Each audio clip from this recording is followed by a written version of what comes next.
just focus today on the problem list. That's a good starting point for today's treatment plan. I can't teach you all the answers in terms of what you're going to do in treatment, but I can direct you and help you to build the problem list that's sort of evidence-based. So shall we start with our stroke case study, if you want to open it up on your laptop? So I've printed mine out so you don't have to keep going back and forth. So we've got Paula, who's a 61-year-old female with a right MCA stroke. I'll get my pen. So you have a couple of minutes, can you just read through the first bit? So her present condition, history of present condition, the drug history and the past medical history. So just have a couple of minutes just reminding yourself of that first page essentially. And then I'm going to ask you to summarise it for me as if we were in the exam. So tell me what you think is important from that.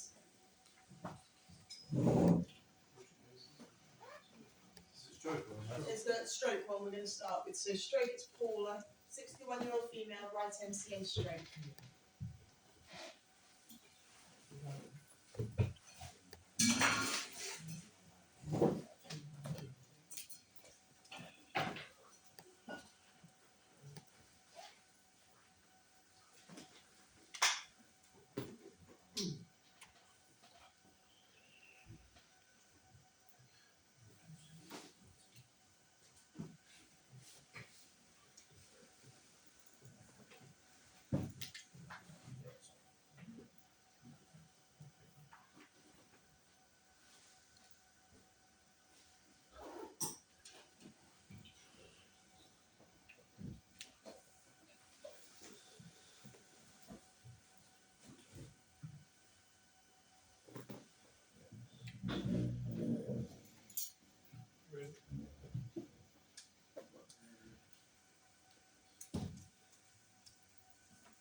Nearly there.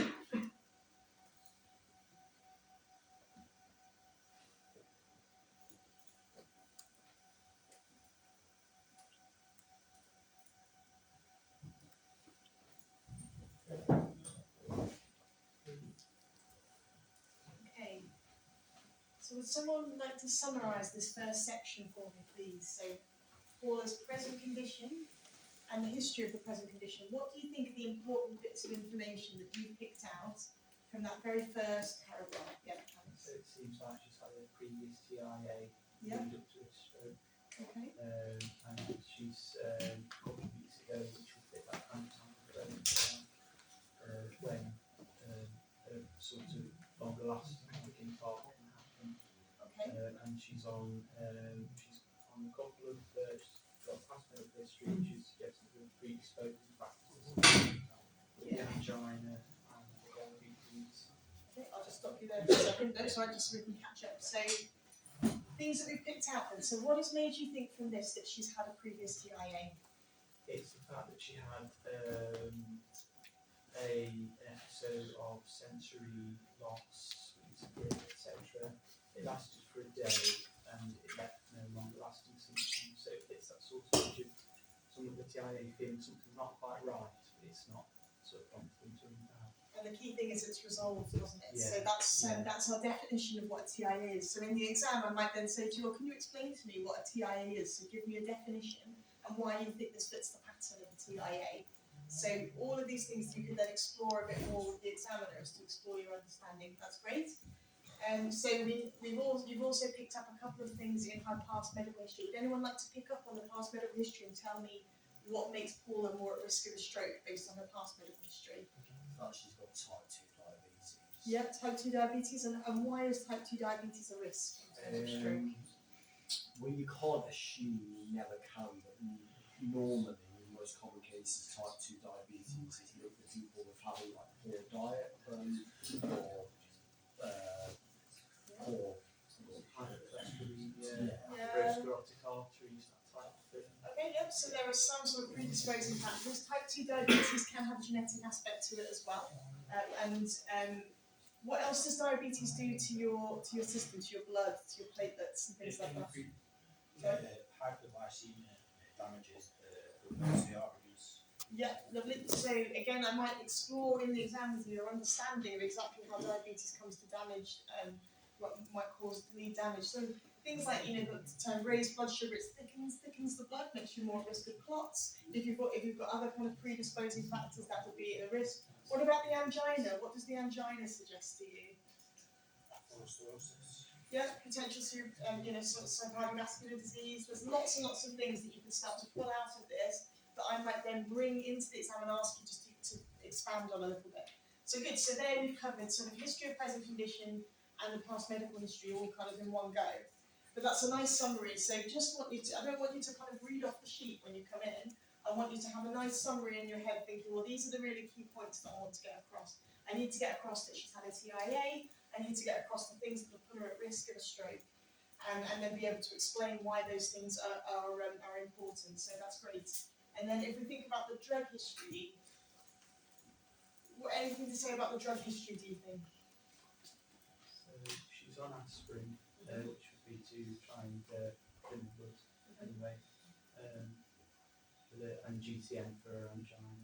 Okay, great. So yeah, the GTM was probably prior to this episode. The aspirin will be a response to the implant. Yeah. So all the things again, we might ask you to explain a little bit about why you think what those medications are and what they do. So very brief information, but just so you've got an awareness when you look at a patient's medical history and their drug history that you're picking out the relevant information. So that's great. What about social history? What things have you picked up that might be important about her social history for us as physiotherapists? She was a heavy smoker, so she's probably got resultant changes to her lung function because of that, which is going to affect her rehab. Okay, and again, it would be another predisposing factor for the stroke as well, wouldn't it? So yeah, good. Okay. She works part-time as a teacher. In terms of long-term rehabilitation, we consider things like this. She seems to be quite active, things like walking her dogs in the garden. Yeah, so she's got quite active hobbies. She's got things where she's using her hands, gardening, sewing, things like that. She's working part-time, so she's of working age, and she's got family living nearby. She's got her husband with her. What else, sort of more practically, we're thinking about getting her home from hospital and have you picked up from the social history? A detached house. Yeah, so Yeah. stairs. Stairs, all the usual things we consider. So has someone got stairs? Where's their bathroom? Where's their bedroom? All of these kinds of things we need to start pulling out and saying, right, well, these are questions that I need to ask. So if you were on the ward and this was all the information you had, it starts you thinking about what questions you're going to ask the patient and what you might need to know in order to kind of make a treatment plan for her. Lovely. Okay, so moving on from this then. So once you've summarised the case, we will ask you to give a problem list for each step, and I want you to create one for each stage of her rehab. So we'll start with the early phase of Paula's recovery, so while she's still on the unit. So move down. So all of these things in the first sort of section. So 2 days after the stroke, this is kind of how she's presenting. So you just want to have a quick read of it, and then we'll think about a problem list.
Okay, so in the exam, you might be directed towards upper limb, lower limb, you might be given a task around balance and function and things like that. So we're going to look at all of these kind of things today and think about what the problems are in the early stages.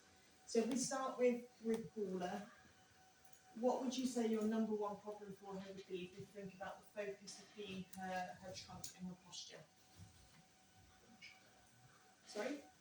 Functional Functional alignment. so her alignment, yep, so she's falling to the left hand side, isn't she? So she's lost the neutral alignment. So when you think about your kind of early problems, you might think, okay, well, she isn't able to maintain herself in an upright posture independently. She's using compensations to do that. So she's got an abnormal presentation of her posture. What about upper limb? What's the main issue there, would you say, with the upper limb, or main issues? Loss of active movement in the shoulders. Yeah, so she's got a loss of active movements. So what would we, how would else might we describe that? What's the underlying problem? So she hasn't got any function. What are the underlying problems in the limb? Subluxation. So she's got a potential subluxation of the shoulder. She's only 2 days post, so she may not actually have a subluxation yet, but certainly she's got a flaccid limb, hasn't she? So I would say you'd be thinking about things like low tone. So you might be using words around the sort of, she's got this flaccid hemiplegia. So she's got low tone throughout the upper limb with a loss of active movement. She's also got, well, what else can you tell me? So she's got some changes, hasn't she, into her range of movement. What do you think about that? But her shoulder girdle as well is protracted, it's held in a protracted position, so that's going to limit her range of movement in the shoulder. Yep, so you see a change in kind of the shoulder posture, probably related to the low tone and the loss of muscle activity. So there's also some loss of range around the elbow, isn't there? And there's a slight resistance to passive movement. What would we describe that as, do you think? High tone? Yep, so potentially we've got a change in tone around the elbow. So you've got a resistance to passive movement into extension. So that suggests maybe some underlying flexor tone. Then she's got her wrist and fingers are held in flexion, and again she's got a loss of range of movement. So you need to sort of go joint by joint and think where is the range lost and what's the reason. So is it that she just can't move and you've got the beginnings of some spasticity coming in to hold the joints in an abnormal posture? So, and then finally we've got the thing about sensation. So that's another problem, isn't it? So she's got a loss of sensation and proprioception in the upper limb, and that's going to affect all of the things above, isn't it, in terms of active movement. So you just need to go kind of systematically through and list them. What do you think is the most important problem? If I were to ask you in terms of her upper limb, what's the most important thing you think you need to address in your first treatment session when you go to see her? So I'm using no, you don't know. I would say, first of all, is correcting posture, because you can't correct a posture and alignment, it's going to be very hard to work on. Okay, so you might start by getting her sitting in a better posture. Yeah. Okay. Yeah. And then what about specifics with the upper limb? I would think about working more proximally than distally first. So again, focusing on the left shoulder girdle, obviously that being protracted. Okay. If we can get that into a more optimal position, then we can focus on things further down. Okay, so you're going to start proximally. Okay, great. Yeah. I would disagree. I would start distally. Okay. Sorry, Tom. There we go. But this is the thing, you all come to me in the exam with different priorities, and that's fine, all clinicians will do the same. If I write a problem list, it's going to be different from your problem list, from your problem list. What I need to see from you is your justification as to why you're starting in that level. So why do you want to start distally, do you think? Thinking about for the patient's satisfaction, if she starts able to use her hands a bit more easily, she's going to be more motivated to do the stuff that's perhaps going to be more hard work, larger areas of like. Okay. Yeah. So you're thinking kind of quite longer term in terms of her recovery, aren't you? In terms of yes, really distal function is really key, isn't it? And I guess we can't have one without the other. So actually, you're both right in that there are priorities at both points. So there you go. So this is kind of what you need to start to tease out. So I can't give you a specific answer. There are important things to look at in her upper limb overall. Yeah. Sorry, keep asking questions. That's all right. Very quick one, obviously on the marketing sort of criteria, it sort of specifies one specific problem. So is that black and white, or is it that we can outline something that's a bit different from that, but as long as you justify and give a convincing reason as to why we believe so, then You're talking to another clinician in the exam, so as long as you can justify what you're doing, exactly as it would be in clinical practice. So if you can say, so I might have I'd be thinking, okay, it's weakness is the predominant factor. So I'm thinking, actually, weakness is the thing I want to address first. How am I going to address that? I might apply lots of different treatment modalities around weakness. If you can justify why you've chosen that over something else, like positioning or looking at the tone and all of these kind of things, you might think, these are my priorities. As long as you can justify it and give me a reasoned example as to what you're going to do with the patient that is effective and reasonable, then that is fine. That shows me that you're thinking clinically and you're reasoning through. So if you said to me, for example, okay, well, I think I'm going to focus distally on the hand and I'm going to get her to do active range of movement exercises. Is she going to be able to do active range of movement exercises at this stage in her recovery? No, she's got no active movement. So actually that's not clinically justifiable, is it? So if you're saying I'm going to prescribe a bicep flexion exercise, she can't do it. So actually that's not clinically justifiable. If you said to me, okay, well actually I'm worried about her losing range, so my initial response is I'm going to really work through lots of passive range of movement and positioning to keep that hand in optimal function so that we don't lose range of movement when we get return of motor function. That seems justifiable to me. So each stage things will change, but at this stage I want you to be thinking, well, what can the patient actually do? What's the most important thing that we need to focus on? And it doesn't matter, as I say, everybody will give me a different answer, but as long as you can justify it and tell me what you would do with that patient, then that's fine. Same with all your kind of prescription of exercise. It has to be, like Rachel would have been going through this morning, has to be really tailored to the individual. And it's the same with these case studies. I want to see that you're really tailoring your response. So that's her upper limb. So thinking about lower limb now. She's got full active range of movement on the right, and she's got a general feeling of low tone in the left lower limb, some active hip flexion, knee extension in sitting, but not full range, no active dorsiflexion, some passive range, full passive range in the knee, ankle, and foot. And her sensation is normal in the foot, but she's generally got a lower level of proprioception. So from that, who's going to give me their most important problem for the lower limb? What's the most important thing that you want to address at this stage in her rehab? Low tone, okay. Why do you think low tone is the most important thing? I think because she has a lot of, she will not be able to be like functional or stand or anything. Yeah, so she can't recruit the muscles, can she? She's got this low tone and underlying weakness. So yes, you could say, okay, the main problem is low tone. You could make an argument that the main problem is weakness or proprioception. All of these things you can make an argument for. It's what you decide that you want to focus on. So anyone else disagree? Anyone would do anything else for the lower limb?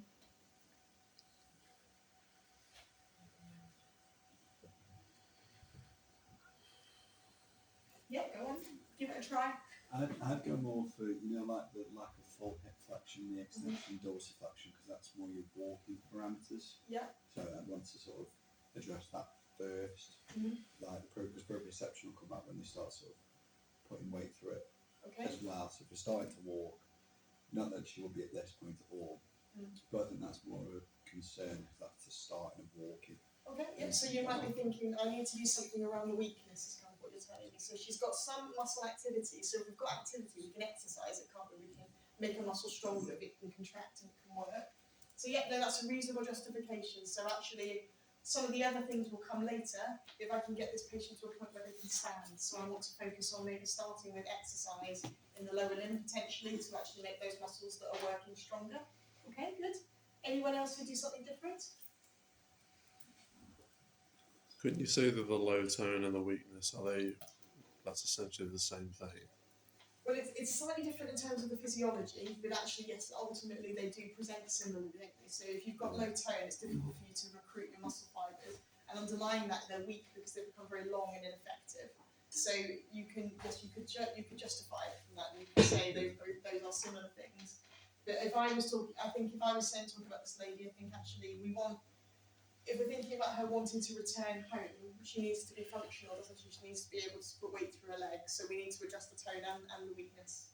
I suppose you could make an argument for fixing the dorsiflexion as well, because if you can improve the dorsiflexion, you're firing muscle activities up the gastrocs, the soleus, and Yeah. all the others like that. I suppose it's another argument to make, and obviously you're providing proprioceptive feedback input to the foot and where it should be. And Okay. that type of Yeah, thing. so some people would say yes, let's work on the foot first, Yeah. and let's make sure that we're prioritising. So if we don't do anything with the foot, potentially she's looking at contracture because she can't actively dorsiflex. So we might think at this stage about positioning the foot and stretching and soft tissue techniques. Is there anything else that you might think of for the dorsiflexion? So she can't actively contract. Is there anything else that you're aware of we could try? Yeah. Orthosis. Sorry. Orthosis. Orthosis, yeah. So you could look at splinting or an orthosis to actually maintain that so that she can bear weight on her foot. Good. Something that we're going to teach you tomorrow, which if you've looked at The her, electrical yeah. Electrical stimulation. stimulation, yeah. So you can think about using that to actually get the muscle to contract, and that will give the muscle, keep the muscle in good condition, get the muscle contracting, keep the muscle bulk, so that when the movement hopefully does return, she hasn't got a muscle which is completely atrophied. Okay, so yeah, so you could make that argument. You could say, right, I'm going to focus on that. Doesn't mean you do one thing exclusively, but you just have to think about what your top problem is and what you're going to do first. Okay? Does that sort of make sense in terms of how I'm pulling it apart? Yeah. Okay. And then if you think about sort of function, as we always do, she's got this loss of balance reaction. So she's sitting using her upper limb to stabilise as she is sitting. So if you were to be asked in the exam, thinking around your focus is balance, what do you think the main problems are here that are affecting her balance? Dorsiflexion again, because she doesn't have the ankle strategy. Yeah, so that if she was standing, that would be a bit. We're actually really at a very basic. So if that was later on, definitely yes, and lack of dorsiflexion would be something because she hasn't got ankle strategy. What about the position she's in at the moment? So she's not even got active sitting. Yeah. So what might she be? What might be impacting her balance in sitting? Muscle strength. Strength again, so weakness on the left side, that will be impacting her ability to balance because she can't recruit anything through the left side, yeah? Sort of line of gravity is potentially a bit out of the base of support if she's in that sort of slump position out to the side. So the posture, so some people, they lose completely the sense of where their midline is following the stroke. So yeah, so it could be that actually we need to re-educate and change posture. She might be in a very passive sort of posterior tilt. We might need to actually correct that and actually get her sitting more actively. Anything else for balance? What else do we use? What impacts our balance? Could the stroke have maybe affected the vestibular system? Potentially, although we don't have any information about that within the case study, but yeah, potentially. I'm more thinking about proprioception, sensation, yeah? So she's got a loss of proprioception, sensation upper limb and lower limb, that's affected. So if she's not getting appropriate sensory input, that will affect both her ability to regulate her tone, and so to actually work out what level of tone she needs for an activity, but also where she is in space and which muscles she needs to be activated to remain upright. So sensation and proprioception have a big impact on balance as well, so that might be something to consider when you're doing balance rehab. So if you were given kind of a balance focus for this patient in the exam, you'd be having to think about taking that apart and saying, okay, what are the aspects at this level that we're thinking about balance? And then that would lead you on to thinking, well, what treatment would I give? So what kinds of treatment do you think at this very early stage might you do? So simple things that you might do. It's practicing sitting balance. Sitting balance work, yep. So where would you do that? On the plinth, in beds, chair? You do it on the edge, sat on the edge of the bed. Yeah, so might start just getting her sitting on the edge of the bed. That would be nice and appropriate. So you can just get her to the edge of the bed and see kind of how she is. If she needs a bit more support, you can think about your basic support. You can think about basic support and central gravity, can't you, with the heights of plinths and beds, things like that. So you can start to come up with some very early things. And what are you working on? Your equilibrium reactions? Yeah, equilibrium reactions, writing reactions. So if I was then said to you in the exam, oh, can you demonstrate something for me that you might do with this lady in these very early stages? You could then be thinking in your treatment plan, okay, well, I need to do her equilibrium reactions. I'm going to be on the edge of the bed. I'm going to be in that position. What am I going to ask her to do? What instructions am I going to be giving? And that's your treatment plan. Okay. So yeah, so this is kind of how this is how it's going to be in the exam. So this is what we're going to be kind of pulling apart. And when you get into clinical practice as well. Okay, so if we move on, so that's 2 days after the stroke, so she's very low level, and then in the acute phase, we've now moved on So she's able to now sit unsupported, but she still lacks trunk extension, and she still lacks a bit of anterior pelvic tilt. She's got her equilibrium reaction, so the work that we've been doing around that in sitting balance that we did in the acute phase is now working, and she's got those equilibrium reactions back. But she's got very poor rising reactions, particularly when she stands, and then she's still fixing with that right hand, with that strong hand, and she's losing control of the left hip and knee extension.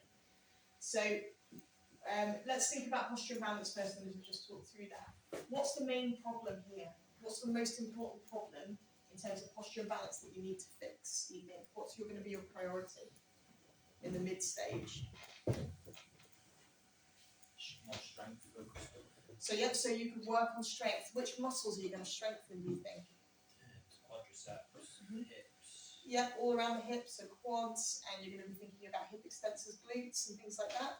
So yep, that might then lead on to me asking you, can you demonstrate me 2 exercises that you want to do with this phase to strengthen this lady's hips? You see, I will then take your problem list, I will take what you think is the main problem, and I will ask you to do something to correct that problem.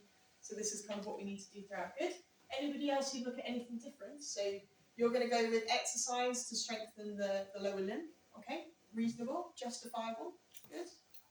So still lacks extension of a trunk Yeah. and some Okay. anterior pelvic tilt. Okay. So maybe some like sort of pelvic control exercises, sort of like tilting it backwards and forwards, and you can accommodate it with your hands. Nice. as a Okay. So therapist.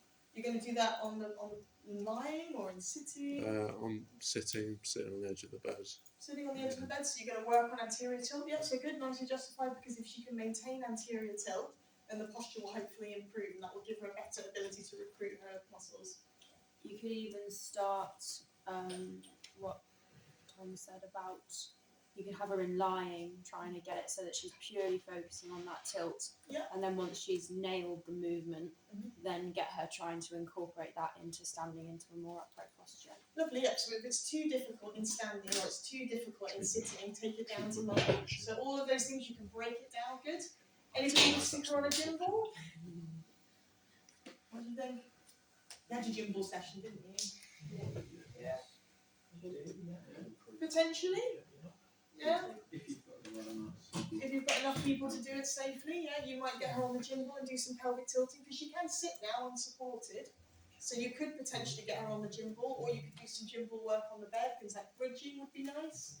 So again, you can start to think, okay, well, these are all the things we need to work on. So we're thinking about improving her trunk posture, we're thinking about improving her leg strength, we've done so far. Is there anything else anyone might put as their top problem they want to work on? Are you happy with those? How about the fixing? She's still putting that right hand down all the time. Try and challenge that. Try and bring her Yeah. right hand into the midline. See how she gets on. Yeah, so maybe give her some support, maybe take that right arm out. So do you remember when we watched the videos with we had the head injury patient, and Ali was on this side flexing the arms, and the patient couldn't push down through that right side. So you might want to think about, okay, well, I want her to rely less on that hand and more on her equilibrium reaction when she's standing. So I'm going to do something to take out that right hand so that she's actually got to do some more work centrally. So again, you can make these kind of assumptions about what you might do and then justify them. So all of those things, all nicely justified there. Let's think about then the upper limb. So she's got some pain in the shoulder now, and she's got a bit of an anterior subluxation of a glenohumeral joint. She's got muscle tightness and some loss of movement. She's got change in her scapular position. And then you've got more resistance to passive movement than you had before. What's the main problem here now for her in this mid stage with her upper limb, would you say? What's the main thing that you're going to say is your main issue? I'd say the subluxation. The subluxation, okay. Why would you start with the subluxation? We want to prevent any further complications, so possible nerve damage, and so on and so forth. Okay. And that might also be a reason she's lacking posture and neck extension, and also can throw her balance further. So I think that could address a few different. Okay, lovely. So you'd address the subluxation first. Okay, so that's again, it's reasonable. You justified to me why you want to do it. Then your next step is to think about what you would actually do. So whether you would look at positioning, whether you would look at exercise, whether you look at soft tissue work. and you can think about pulling a treatment plan together that makes sense to you, that you would follow. Good, thank you. Anyone else who do anything differently? The hypertonicity. Okay. So obviously still got that ongoing resistance there in biceps, and thinking about progressing some functional rehab at this time, that sort of extensibility that is going to be vital for her to do tasks like reach to grab and things like that sort of thing. So. Yep, so you would think about the high tone and thinking about how that's affecting the upper limb. So you might do some work on that soft tissue extensibility, so you've learned some techniques of that in the past about managing hypertonicity. You might want to think about stretching as well, and a stretching program, and what kinds of stretches you're going to do and what you're going to teach her to do herself. Because obviously you can come in and do that once a day, but you need to be saying to the patient, okay, how are you going to maintain the range in that limb? So that's good. So that's hypertonicity. Anything else that anyone would do? So we've got who was it that was working distally? Any ideas for the wrist and the hand? Put you on the spot now. Well, she's got reduced grip strength, so you could give her like a little squishy ball or something just to kind of play with, just to. So you think about getting some physical activity. Yeah. What movement is it that we want to encourage in the hands? Anyone? Extension. Okay. So yeah, patients will often, like a loving relative will usually bring them in like a squeezy ball, and then they'll work their flexors. And the flexors, where we've got spasticity, we don't really want to become any stronger. So yeah, it's a good thought. So she now has a little bit of activity. We should make use of the activity that she has, but we really want to focus at trying to manage the extension. So anything you can think of, like rubber bands are quite good. So putting a rubber band around the hand, getting her to kind of stretch the hand on the surface. So actually you're releasing some of the temporary tightness from the spasticity. So again, coming up with a bit of a plan as to how you would manage that is all part of it. Good. Okay, so we've kind of covered most of it there. So we wanted to. So our left upper limb, we're worried about the subluxation. We're worried about the loss of range of movement because of the hypertonicity. We're worried about the risk of contracture from the limb being in dystonic postures. So there's lots of things that we can do. So she's got, there's very little active finger extension and no finger abduction. So these kind of movements we've not got still. Again, tomorrow we're going to be doing some stimulation of the upper limb. So that again might be something that you want to incorporate to your lady's plan at this stage. So if she can't actively extend, we can't give her exercises, can we, to make her extend, because she just can't do them. So there's nothing actively that we can give her to do. But we might use functional electrical stimulation, and that's really nicely supported in the nice guidelines if you go back to them, to say yes, we can put the pads on, and we can get the machine to do active extension for her, to condition that muscle, to give lots of stimulation up into the brain, to hopefully maintain that muscle and range of movement.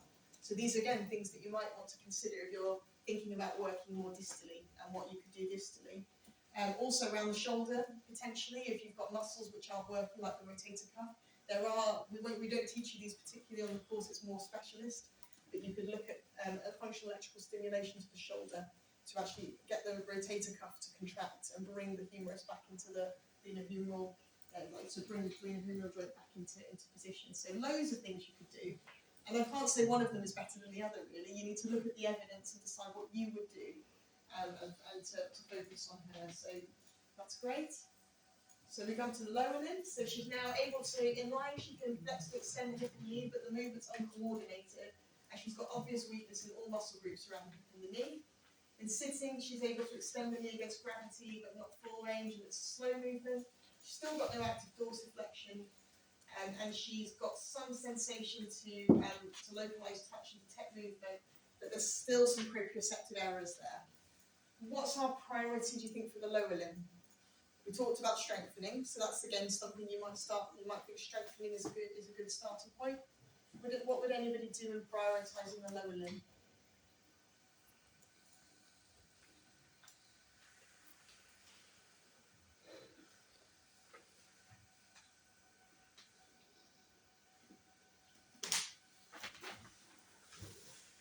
So similar things to what we were doing a few weeks ago, because it hasn't changed all that much, has it?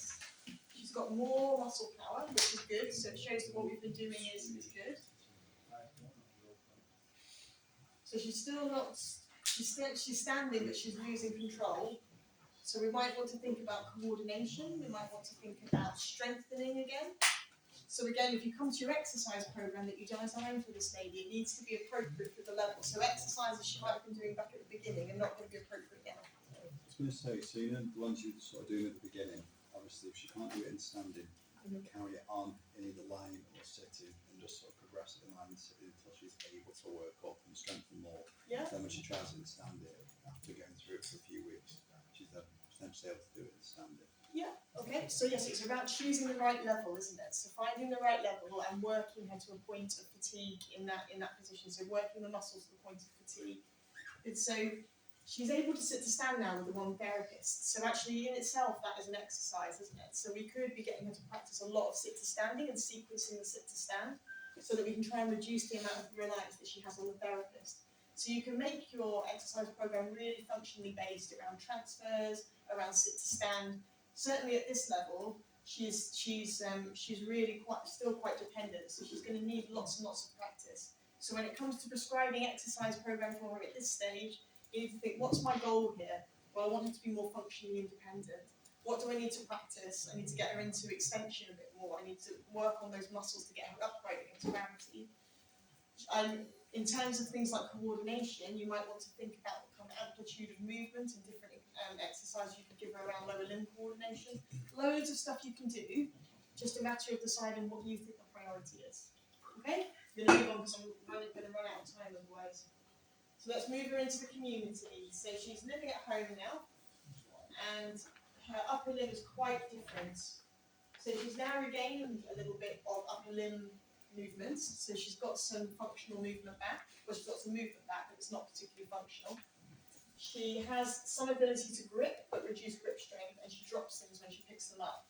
She's actively slow to release her grip, so she's struggling. You put something in her hand, she can hold it, but she can't release it. So again, it's that extension, isn't it, that she's losing. So this is what you need to do.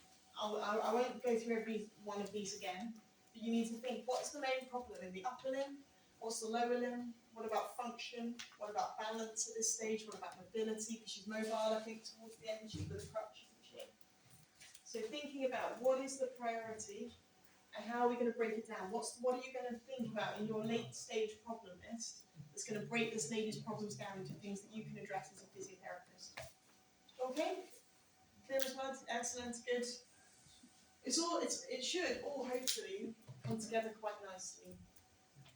Let's have a look at MS before we finish.